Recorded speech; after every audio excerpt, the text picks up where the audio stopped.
Right, well, first of all, I would like to welcome back Miss Naylor. I hope that the research trip was fruitful, and I also hope that some of that famous California laid-back attitude has rubbed off. Does anyone else have something more important they could be doing? Right, skip suntan jokes. I hope that you have all managed to read Mo's report on the sudden death of our heart-lung patient, Warwick Randall.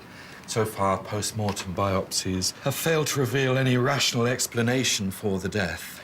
And for the benefit of Miss Naylor, might I remind you that the purpose of these meetings is to analyse our actions in order to discover whether a negative outcome could have been avoided in order to obviate a recurrence. It says here cardiac arrest. Doesn't that cover it? Well, it's what happened, but we don't know why it happened. The patient was given theraproxamine. Maybe he had a reaction. The patient was accepted for surgery because he ticked all the boxes. Plus, theraproxamine has never been linked with rejection. Otherwise, I would have said so in my report. Mr. Hanssen, Yes. would it be breaking protocol if I looked into this? You have your CT rotation to prioritise. I'll make time. Well, I don't want you consumed by it, but you can show me anything you've found by the end of the day, please. Come in.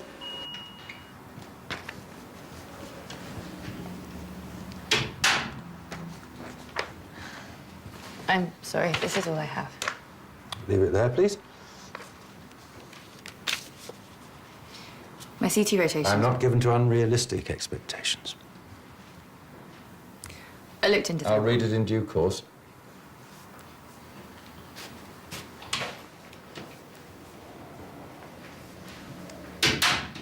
Ah, Mr. Hemingway, you were just on your way to see me. No, I wasn't. Well, you should have been. Have we made a decision yet? Given your contribution, which has been adequate, it's within my gift to offer you a permanent contract. I'll have to think it over. I must admit, I thought you'd reject it out of hand. I thought you valued your freedom too highly. Depends how you define freedom. Oh, indeed. One can, of course, be bounded in a nutshell and count yourself a king of infinite space. Wise words. Fundamental error, though, to put them in the mouth of a Dane. Let me know your decision within 2 hours, please. Mr. Hanssen, Ah, Dr. Lowe, I read your page. Theraproxamine. Mimicking an oedema, an infection of some kind resulting in rejection. Needs further research, of course, but it's promising. What did you want to see me about? Very good. I'd like you to run through the vowels for me, please. there's a rational explanation for this. A, E, A, O, U. Excellent. Now, you don't have a Scottish accent, Miss Craig, but your speech merely contains intonation that we associate with parts of Scotland. I'm from Penge. How I talked, that was me. It's like waking up and discovering you're someone else. Gregor Samsa awoke one morning and found himself transformed into a giant insect. What ward's he on? What do we deduce from this? Miss Craig suffered wounds to the frontal area of the skull. A piece of shrapnel may have become dislodged by a fall, thus blocking blood flow to the speech center of the brain. And how do we proceed? I'd like to carry out an MRI. I look forward to the result with interest. Good afternoon. Come in.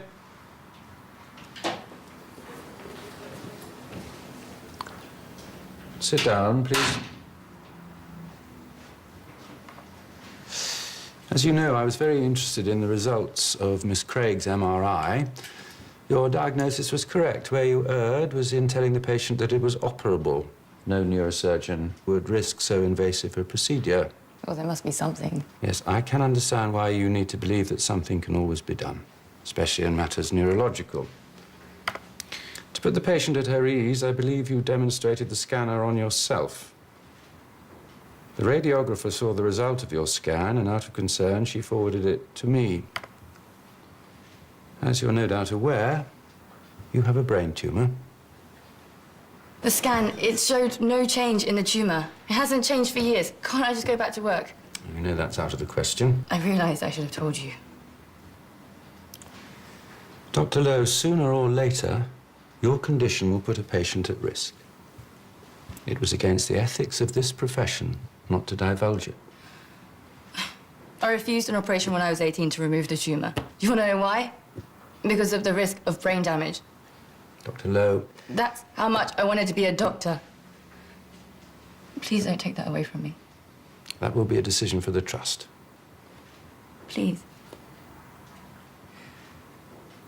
Dr. Lowe, let us not leap to conclusions. You'll need a neurological assessment. When we know the results of that, then we can decide what's the best course of action to take. So I can go back to work as normal until then. No. I'm sorry you can't. I have to suspend you from duty with immediate effect.